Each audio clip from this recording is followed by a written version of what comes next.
بسم اللہ الرحمن الرحیم۔ خلاصہ خطبہ جمعہ سیدنا امیر المومنین حضرت مرزا مسرور احمد خلیفۃ المسیح الخامس ایدہ اللہ تعالی بنصر العزیز فرمودہ 10 نومبر 2023 بمطابق 10 نبوت 1402 ہجری شمسی بمقام مسجد مبارک اسلام آباد ٹیل فورٹ سرے UK۔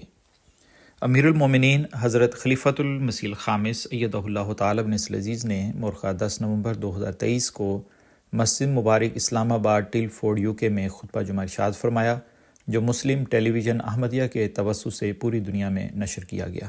جمعہ کی اذان دینے کی سعادت مکرم صہیب احمد صاحب مربی سلسلہ کے حصے میں آئی۔ تشہد تعوذ اور سورۃ الفاتحہ کی تلاوت کے بعد حضور انور ایدہ اللہ تعالی بنصر العزیز نے فرمایا، حضرت صلی اللہ علیہ وسلم کی سیرت کے حوالے سے بدر کے فوری بعد کا میں ذکر کر رہا تھا۔ اس حوالے سے 2 ہجری کے واقعات میں ایک جنت البقیع کے قیام کا ذکر ہے۔ اس کی تفصیل یہ ہے کہ مدینہ منورہ میں یہود اور دیگر قبائل سب کے اپنے اپنے قبرستان تھے۔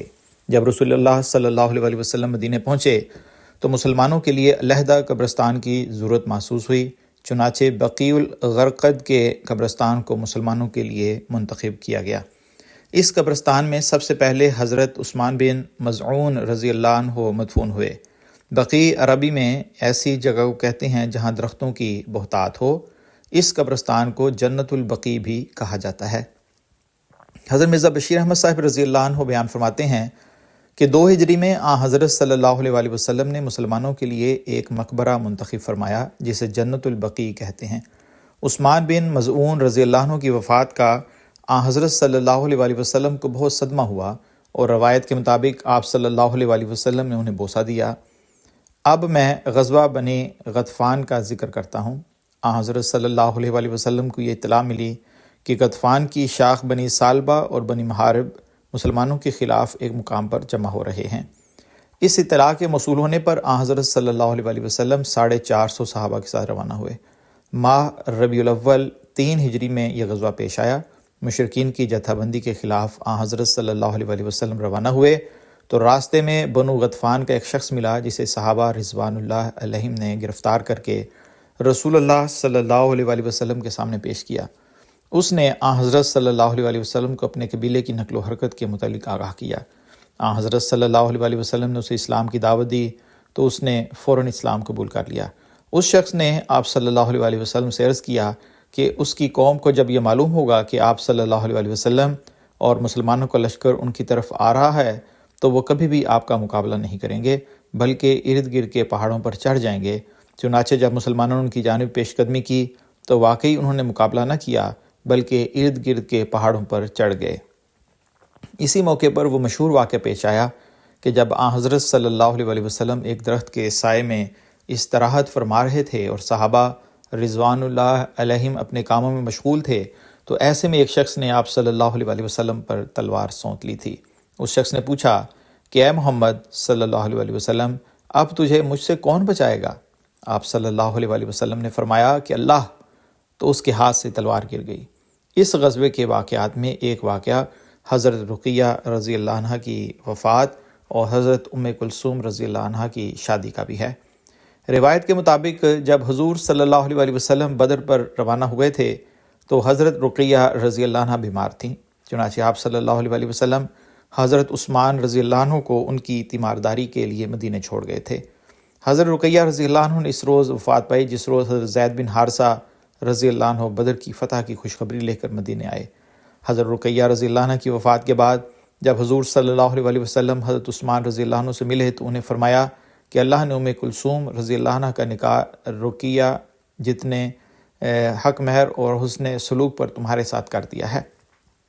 شادی کے 3 دن بعد حضور اکرم صلی اللہ علیہ وسلم ام کلثوم رضی اللہ عنہ کے پاس تشریف لائے اور دریافت فرمایا کہ اے میری پیاری بیٹی، تم نے اپنے شوہر کو کیسا پایا؟ اس پر ام کلثوم رضی اللہ عنہ نے کہا کہ عثمان رضی اللہ تعالیٰ عنہ بہترین شوہر ہیں۔ حضرت ام کلثوم رضی اللہ عنہ 9 ہجری میں بیمار ہو کر وفات پا گئی تھیں۔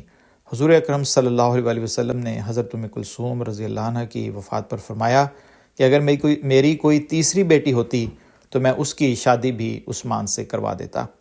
حضرت مرزا بشیر احمد صاحب رضی اللہ عنہ حضرت ام کلثوم رضی اللہ عنہ کی شادی کا تذکرہ کرتے ہوئے فرماتے ہیں کہ حضرت ام کلثوم رضی اللہ عنہ کا نکاح ربیع الاول 3 ہجری میں ہوا تھا۔ یہ حضرت ام کلثوم رضی اللہ عنہ کی دوسری شادی تھی۔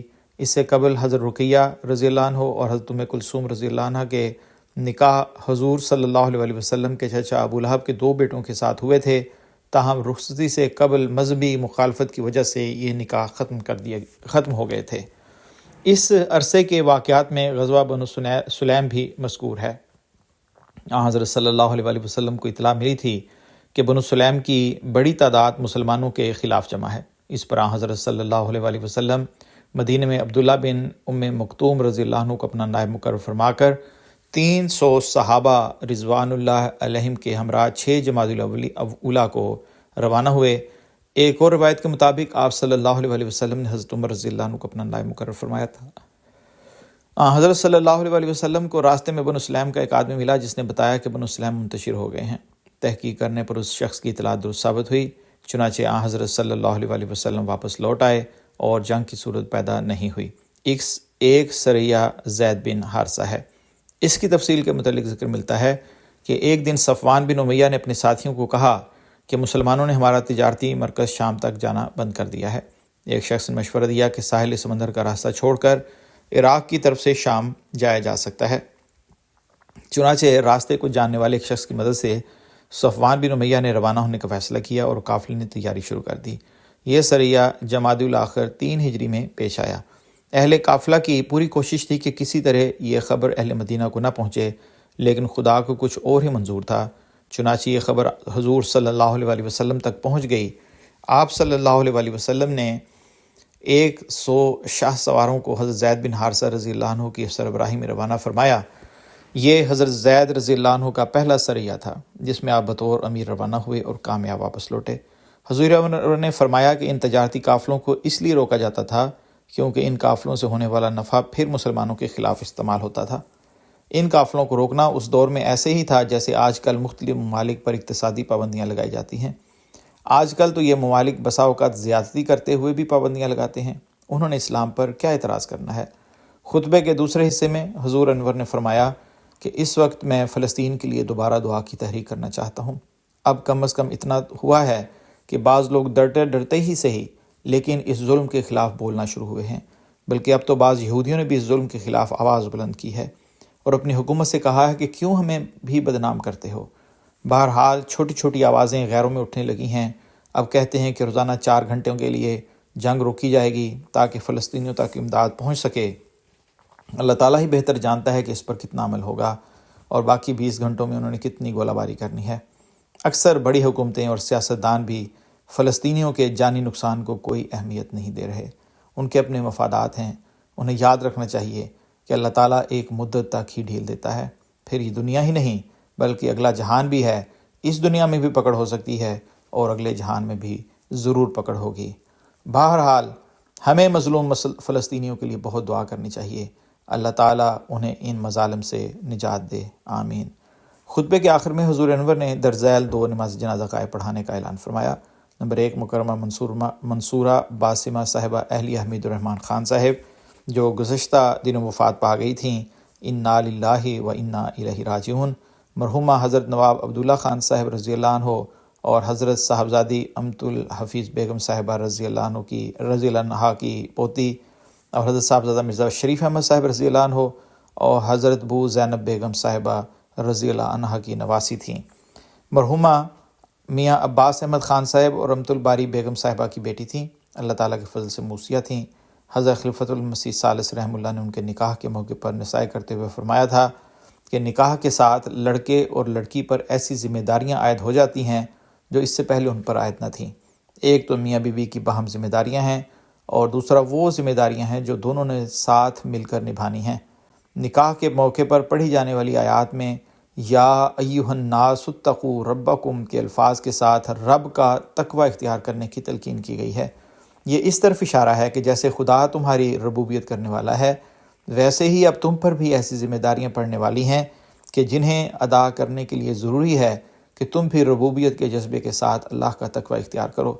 مرحومہ نیک ایثار کے ساتھ لوگوں کا خیال رکھنے والی، غریبوں سے حسن سلوک کرنے والی، واقفین زندگی کا ادب کرنے والی، رشتوں کو نبھانے والی، خدا کی نعمتوں کا شکر ادا کرنے والی، صاف گو، صوم و صلات کی پابند، خلافت کا بہت ادب کرنے والی خاتون تھیں۔ چودھری رشید احمد صاحب سابق رجسٹرار زرعی یونیورسٹی فیصل آباد، آپ گزشتہ دنوں امریکہ میں وفات پا گئے تھے۔ انا للہ و انا الیہ راجعون۔ خدا تعالیٰ کے فضل سے موسی تھے۔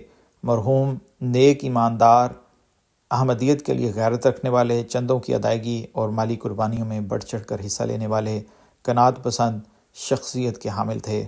حضور انور نے مرحومین کی مغفرت اور بلندی درجات کے لیے دعا کی۔ روزنامہ الفضل انٹرنیشنل، بروز سوموار مورخہ 13 نومبر 2023، صفحہ نمبر 1 اور 2، آواز رضوان احمد افضل۔